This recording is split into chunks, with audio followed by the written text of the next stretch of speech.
Assalamualaikum warahmatullahi wabarakatuh. Apa kabar untuk seluruh pemirsa video saya dari Sabang sampai Merauke?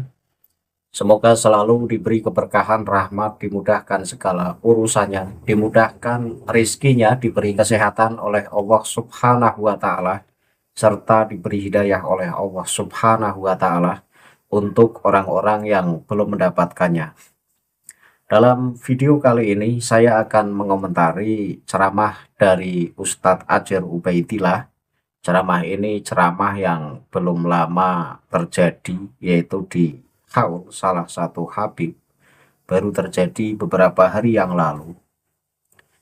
Isi ceramah yang disampaikan oleh Ustadz Ajer Ubaidillah, kesimpulannya adalah bahwa pada intinya Kiai Haji Hasyim Asy'ari dan juga Mbah Khalil adalah orang yang begitu dekat kepada para Sadah Ba'alawi, dan mereka begitu hormat dan mencintai klan Ba'alawi, sehingga kita sebagai santrinya harus mengikuti apa yang mereka cintai, yaitu dengan tetap mencintai keluarga Ba'alawi. Apa yang disampaikan oleh Ustadz Ajer Ubaidillah ini harus dikritisi, karena apa yang disampaikan oleh Ustadz Ajer Ubaidillah sekilas ilmiah, tetapi justru menutup ilmu. Artinya tidak menerima ilmu atau menutup berkembangnya ilmu. Jadi kita itu dipaksa atau dituntut harus mengikuti ulama-ulama salaf kita terdahulu tanpa boleh melakukan penelitian-penelitian, sehingga kita mengkaji terkait babakan nasab yang kemudian setelah dikaji ditemukan bukti bahwa Ba'alawi bukan keturunan Rasulullah. Nah, dari ceramah Ustadz Ajer Ubaidillah yang saya rasa perlu dikritisi, maka saya tertarik untuk mengkritisi atas apa yang disampaikan oleh Ustadz ini. Namun sebelum masuk pada pembahasan, untuk seluruh penonton dari manapun semua yang belum subscribe channel saya, bisa tekan tombol subscribe, kemudian like, serta share video ini ke teman-teman semua, agar yang belum tahu menjadi tahu. Yakinlah bahwa munculnya channel ini semata-mata untuk mengedukasi kepada seluruh umat muslim di Indonesia, agar tidak terjerat oleh doktrin-doktrin sesat yang dilancarkan oleh golongan yang mengaku sebagai keturunan Rasulullah. Selanjutnya, tanpa berlama-lama, saya akan langsung tampilkan cuplikan ceramah dari Ustadz Ajer Ubaidillah yang durasinya kurang lebih 2 menit. Penonton bisa simak video yang akan saya tayangkan berikut ini. Maka kalau kita melihat sejarah, wahai hadirin, para orang tua kita berjalan bergandengan tangan bersama-sama menuntun umat Nabi Muhammad Sallallahu Alaihi Wasallam. Maka melalui mimbar yang mulia ini Al-Fakir berpesan, wahai nahdiyin, wahai para muridnya Hadratus Syekh Hasyim Asy'ari, siapa yang akan Anda ikuti? Pendiri muassis Jam'iyah yang mulia ini, yang sudah jelas karya dan barokahnya, atau orang-orang akhir zaman yang tidak jelas nasib dan karya-karyanya? Maka kita berharap kepada Allah, majelis-majelis semacam ini akan membuat kita semakin erat bertamasuk dengan salaf, semakin bertamasuk dengan orang-orang soleh, baik para habaib dan kiainya. Fa insyaallah, sebagaimana mereka berjalan bergandengan tangan membawa kerukunan untuk umat Nabi Muhammad Sallallahu Alaihi Wasallam, fa insyaallah majelis-majelis semacam ini akan menjadikan kita kembali kepada thariqatus salaf. Semoga yang sedikit dan tidak jelas ini menjadi manfaat untuk kita semua. Terakhir, Al-Fakir mengingatkan sabda Nabi Muhammad Sallallahu Alaihi Wasallam bahwasanya inna min abarril birri an yasilar rajulu ahla wuddi abih. Termasuk bakti seorang anak, seorang murid yang paling utama adalah ketika seorang santri, ketika seorang anak melanjutkan kebaikan-kebaikan dan apa yang dicintai oleh para guru-gurunya. Maka kalau kita mengaku muridnya Syekhona Khalil Al-Bankalani. Maka kalau kita mengaku muridnya Hadratus Syekh Hashim Asy'ari, sungguh tidak ada yang lebih membanggakan, membahagiakan untuk mereka kecuali kita mengikuti thariqatul ilm, thariqatul adab yang telah mereka tinggalkan untuk kita, diantaranya dengan tetap hormat, mengambil faedah dan juga tetap mentakzim keluarga Nabi Muhammad sallallahu alaihi wasallam dari Sadatul Alawiyin. Demikian, semoga ada manfaatnya. Wallahul muwaffiq ila aqwamit thariq. Assalamualaikum warahmatullahi wabarakatuh. Dari video yang baru saja kita saksikan bersama, di situ Ustadz Adjir Ubaidillah mengatakan bahwa kalau kita melihat sejarah orang tua kita, bahwa mereka bergandengan tangan, mereka menyebarkan Islam bersama-sama, mereka menjaga keharmonisan. Jadi isi mereka itu kan para habaib dan para ulama. Jadi perkataan Ustadz Adjir Ubaidillah ini kemudian disimpulkan oleh Ustadz Adjir Ubaidillah bahwa dengan Mbah Hasyim Asy'ari dan juga Mbah Khalil Bangkalan yang dulu takzim kepada para klan Ba'alawi, beradab kepada klan Ba'alawi, dan lebih-lebih bahwa kedua masyayikh salaf tersebut juga pernah menuntut ilmu dan berguru pada Sadah Ba'alawi, maka Ustadz Adjir Ubaidillah ini kemudian mendoktrin. Doktrinnya dengan memaksa kita sebagai anak-anak dari Hadratus Syekh, karena kita adalah warga NU sehingga disebut sebagai anak. Karena guru kita yaitu Hadratus Syekh Hashim Asy'ari dan juga Mbah Khalil merupakan ulama yang takzim kepada Ba'alawi, yang beradab kepada klan Ba'alawi, yang mengambil ilmu kepada klan Ba'alawi, sehingga kita pun dipaksa untuk mengikuti apa yang beliau lakukan. Jadi seakan-akan bahwa kedua ulama salaf tersebut benar-benar sudah mengakui bahwa Ba'alawi merupakan keturunan Rasul. Oke, jika memang Ustadz Adjir Ubaidillah berpaham semacam itu, karena melihat bahwa kedua ulama tersebut memang begitu dekat dengan para Ba'alawi, bahkan hormat kepada klan Ba'alawi, karena kedua ulama tersebut memang mengakui bahwa Ba'alawi merupakan keturunan Rasulullah. Namun kita perlu pahami bahwa pengakuan baik Hadratus Syekh Hashim Asy'ari maupun Mbah Khalil Bangkalan terkait bahwa Ba'alawi merupakan keturunan Rasulullah, ini pengakuan beliau berdua ini didasarkan pada taslim atau penerimaan tulus dan husnudon, prasangka baik, dan suhroh, kemasyhuran nasab yang sudah berlaku umum di zaman itu.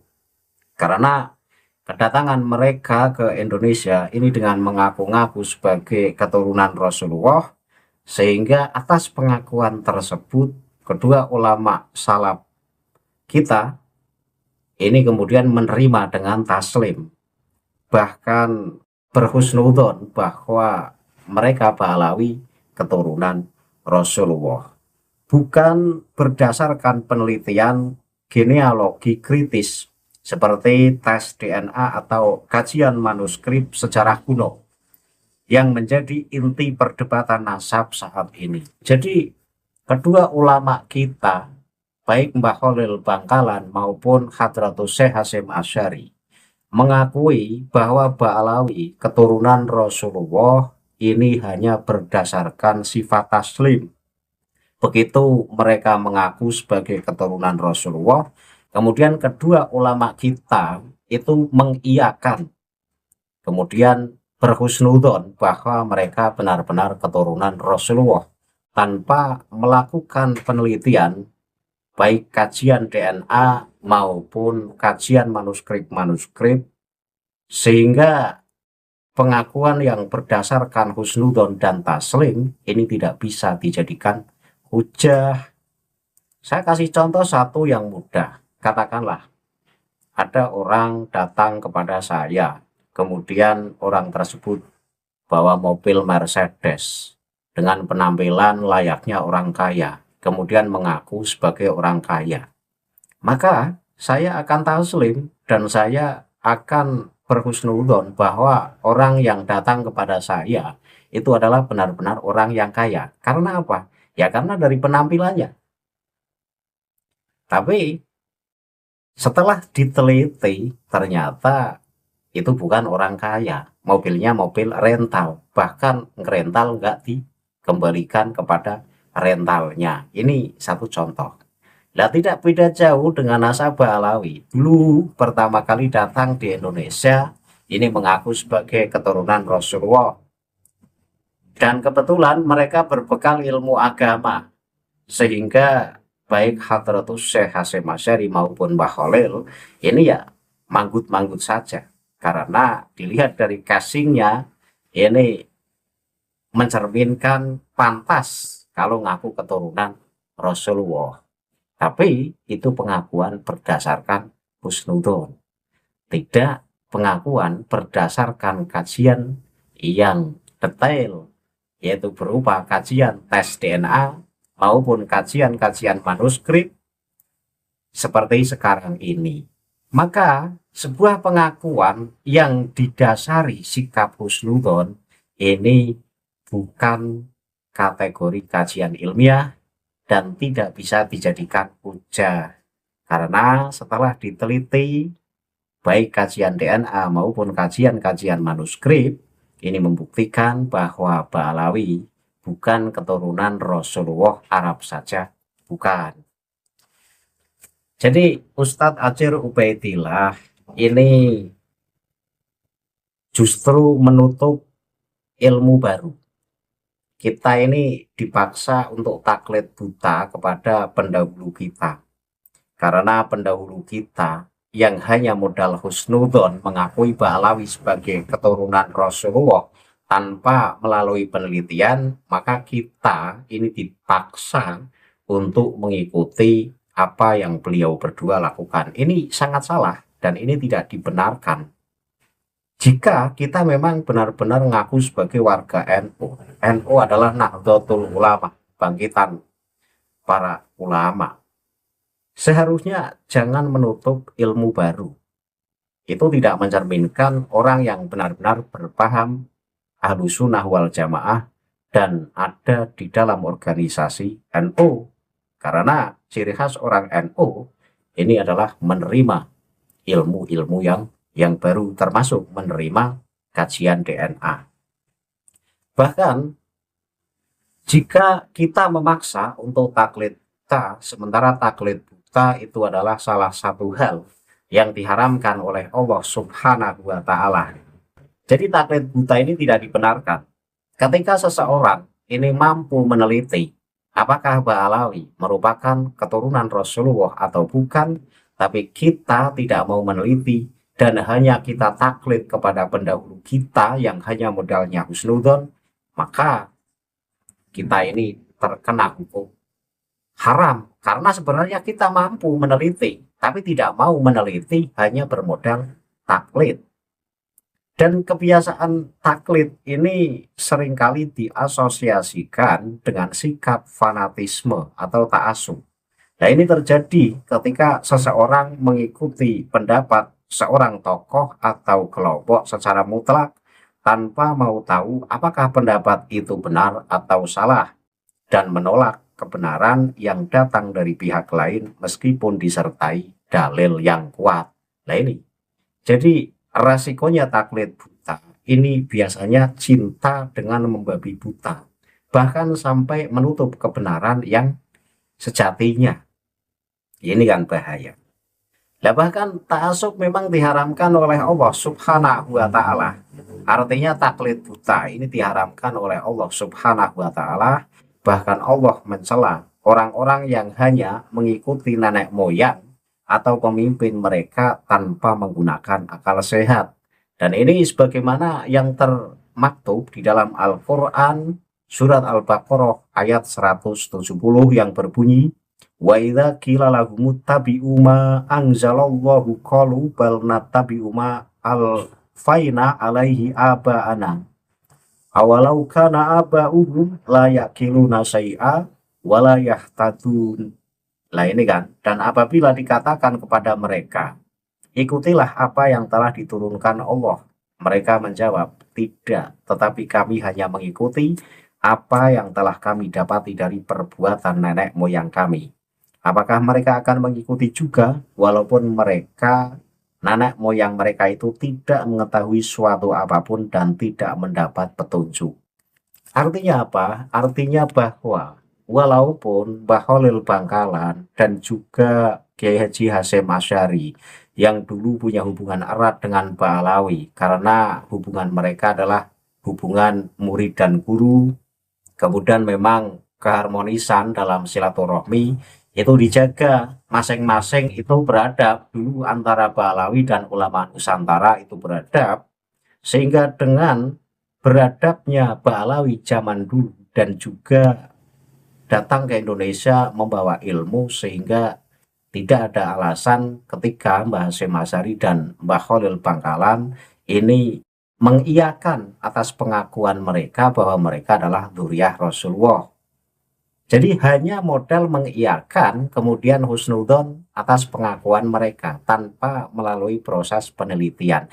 Nah, ketika kemudian kita dipaksa untuk mengikuti kedua tokoh ulama Nusantara, sementara kita mampu meneliti, sekarang ada ilmu baru, yaitu ilmu tes DNA, dan juga kita bisa mengkaji manuskrip-manuskrip kuno, apakah Mbah Alawi benar-benar keturunan Rasulullah atau bukan. Tapi Ustadz Atsyir Ubaidillah ini memaksa bahwa warga Nahdliyin harus mengikuti kedua tokoh ulama tersebut. Ini tidak dibenarkan. Ini justru menutup ilmu baru untuk dipelajari. Padahal kajian tesis ilmiah seperti yang dilakukan oleh Kiai Haji Imaduddin Usman Al-Bantani ini disertai data dan fakta yang nyata. Itu jika Ustadz Atsyir Ubaidillah ini mau menjaga atau melestarikan apa yang ditinggalkan oleh ulama-ulama salaf dulu. Karena ulama-ulama salaf dulu ini kan meninggalkan thorikotul adab, kemudian thorikotul ilmi, ya kan? Jadi thorikotul adab ya memang itu adalah bagian dari ajaran Islam. Kita memang dituntut untuk beradab kepada siapapun, kepada sesama manusia tanpa memandang suku, ras, bahkan agama. Kemudian thorikotul ilmi. Nah ini, di sisi lain Ustadz Atsyir Ubaidillah menyuruh kita untuk selalu menjaga thorikotul ilmi seperti yang dipesankan oleh pendahulu kita. Tetapi di sisi lain Ustadz Atsyir ini menutup keilmuan. Jika memang benar-benar Ustadz Atsyir ini pengen menjaga apa yang dititipkan oleh ulama dulu kepada kita, yaitu dengan selalu menjaga thorikotul ilmi, ya maka jangan menutup adanya tesis ilmiah yang berupa kajian nasab yang kemudian disertai dengan kajian tes DNA. Dan setelah diteliti, kemudian disimpulkan dan ditemukan bahwa Mbah Alawi bukan keturunan Rasulullah, seharusnya Ustadz Atsyir Ubaidillah ini ya jangan tetap mendoktrin. Jadi Ustadz Atsyir Ubaidillah ini nampaknya punya hubungan erat kepada guru dari klan Mbah Alawi yang bernama Taufik Asegaf. Padahal hubungan Ustadz Atsyir Ubaidillah dan Taufik Asegaf ini hanya sebatas murid dan guru. Itu hubungan ilmu. Nah hubungan ilmu ini kan beda dengan pengakuan nasab. Oke lah, kalau Ustadz Atsyir Ubaidillah ini muridnya Taufik Asegaf, ya monggo-monggo saja. Tetapi bukan berarti seorang murid harus membenarkan pengakuan dari gurunya yang pengakuan itu pengakuan bohong dan tidak disertai dengan bukti yang nyata. Jangan hanya itu guru, kemudian seorang murid ini harus membenarkan nasab gurunya. Padahal tidak ada bukti yang membenarkan bahwa gurunya adalah bernasab kepada Rasulullah. Jadi nampaknya Ustadz Atsyir Ubaidillah itu punya keberatannya di situ, sehingga Di sisi lain, Ustadz Ajar Ubaidillah kritis, tetapi di sisi lain, Ustadz Ajar Ubaidillah ini menutup diri dan tidak mau mengkaji. Karena saya yakin, Ustadz Ajar Ubaidillah ini sebenarnya Ustadz yang mampu mengkaji terkait nasab Ba'alawi. Di samping mampu mengkaji nasab Ba'alawi, Ustadz Ajar Ubaidillah ini kan orang yang lihai dalam membaca teks-teks bahasa Arab. Ya coba dikaji kitab-kitab tinggalan moyang Ba'alawi. Ada Syarhul Ainiyah, ada Masro Urawi, ada Misbahul Anam, ada Al-Huror, ada Tuhfatul Ahbab, dan banyak kitab-kitab khurafat Ba'alawi yang kemudian layak dikaji oleh Ustadz Ajar Ubaidillah. Kemudian diteliti apakah dalam kitab-kitab moyang Ba'alawi tersebut mencatat ajaran-ajaran yang benar atau ajaran-ajaran yang salah. Saya yakin Ustadz Ajar Ubaidillah bisa menyimpulkan ketika mampu dan mau mengkaji kitab-kitab khurafat Ba'alawi. Karena banyak dalam kitab-kitab moyang Ba'alawi itu termaktub ajaran-ajaran yang menyimpang, sesat dan menyesatkan. Lah dari situlah kemudian Ustadz Ajar bisa menyimpulkan, apa iya orang yang punya ajaran semacam ini kemudian disebut sebagai dzurriyyah Rasulullah, sombong, selalu menggembar-gemborkan nasabnya, selalu memamerkan nasabnya. Apakah pantas orang yang semacam ini kemudian mengaku sebagai keturunan Rasulullah? Saya rasa orang yang akalnya waras ini bisa menyimpulkan. Kemudian jika Ustadz Ajar Ubaidillah dalam ceramah yang pertama mengatakan kalau kita lihat sejarah Mbah Hasyim Asy'ari dan sejarah Mbah Khalil Bangkalan yang punya hubungan erat dan berjalan bersama-sama dalam membangun peradaban Islam di Indonesia bersama para habaib katanya, maka seharusnya Ustadz Ajar Ubaidillah pun harus melihat sejarah dalam sisi yang lain. Ustadz Ajar Ubaidillah harus melihat sejarah gimana sejarah Nusantara banyak dipalsukan oleh Ba'alawi. Kemudian makam-makam banyak dipalsukan oleh Ba'alawi. Kemudian banyak pahlawan nasional yang banyak diklaim dari klan Ba'alawi. Jadi jangan melihat sejarah dari satu sisi saja, tetapi lihatlah sejarah dari berbagai sisi. Sehingga Anda bisa disebut sebagai orang yang adil dalam memberikan fatwa. Nah, ketika Anda hanya melihat sejarah dalam satu titik saja, di mana Mbah Hasyim Asy'ari dan Mbah Khalil itu punya hubungan dekat dengan Ba'alawi, ta'zim kepada Ba'alawi, kemudian Ustadz Ajar Ubaidillah ini berfatwa bahwa kita sebagai anaknya pun harus mengikuti kedua tokoh ulama Nusantara tersebut. Saya rasa ini tidak adil. Jadi Ustadz Ajar Ubaidillah harus melihat sisi sejarah yang lain, di mana Ba'alawi itu banyak ngaco, banyak mengglorifikasi nasabnya dalam setiap ceramah. Itu Ba'alawi selalu menonjolkan kenasabannya. Dalam setiap ceramah Ba'alawi selalu dongeng terkait hurufat-hurufat moyang mereka. Bahkan Ba'alawi ini terang-terangan mengaku bahwa Indonesia ini adalah Tarim kedua. Nah ini, bukankah ini adalah perampokan sejarah? Pengen menguasai Indonesia pelan-pelan, dan ini sudah terbukti dan sudah dimulai sejak dulu. Seharusnya Ustadz Ajar Ubaidillah kan melek, artinya ya melihatlah. Saya yakin juga tahu Ustadz Ajar Ubaidillah, tetapi kan di sisi itu Ustadz Ajar Ubaidillah diam, tetapi di sisi yang lain Ustadz Ajar Ubaidillah ini vokal. Nah ini yang tidak saya sukai dari Ustadz Muhyiddin ini begini. Jadi vokal di sudut yang lain tetapi diam di sudut yang lain. Ini tidak bisa dibenarkan. Jika Anda pengen menjadi orang yang netral, jika Anda pengen menjadi ulama yang benar-benar ulama, maka katakanlah yang benar. Ulil haq walau kana muron, katakanlah suatu kebenaran walaupun itu pahit. Walaupun Anda itu membatalkan nasab gurunya, tetapi jika memang itu sebuah kebenaran, ya katakan. Karena hubungan ilmu ini tidak akan ada putusnya. Walaupun Anda memutuskan nasab gurunya, tetapi hubungan murid dan guru ini tetap utuh. Ini bagi orang yang sadar. Nah, bagi orang yang sadar ya ketika gurunya nasabnya diputuskan ya gurunya marah. Karena gurunya pengen diakui sebagai keturunan Rasulullah. Ya, jadi inti dari apa yang saya sampaikan bahwa Ustadz Ajar Ubaidillah ini masih tetap mendoktrin bahwa kita dipaksa untuk mengakui keabsahan nasabah Alawi, padahal setelah dikaji dan diteliti dari berbagai aspek keilmuan, dari sudut keilmuan, Alawi ini bukan keturunan Rasulullah. Dan apa yang disampaikan oleh Ustadz Ajar Ubaidillah ini bagi orang yang kritis ini tidak bisa diterima. Tetapi bagi orang yang mentalnya mental sam'an wa ta'atan, ya akan manggut-manggut saja dengan mengacu pada apa yang pernah dilakukan oleh Mbah Hasyim Asy'ari dan juga Mbah Khalil Bangkalan. Akhirul kalam, billahi taufik wal hidayah, wassalamualaikum warahmatullahi wabarakatuh. Salam waras untuk seluruh muslim di Indonesia.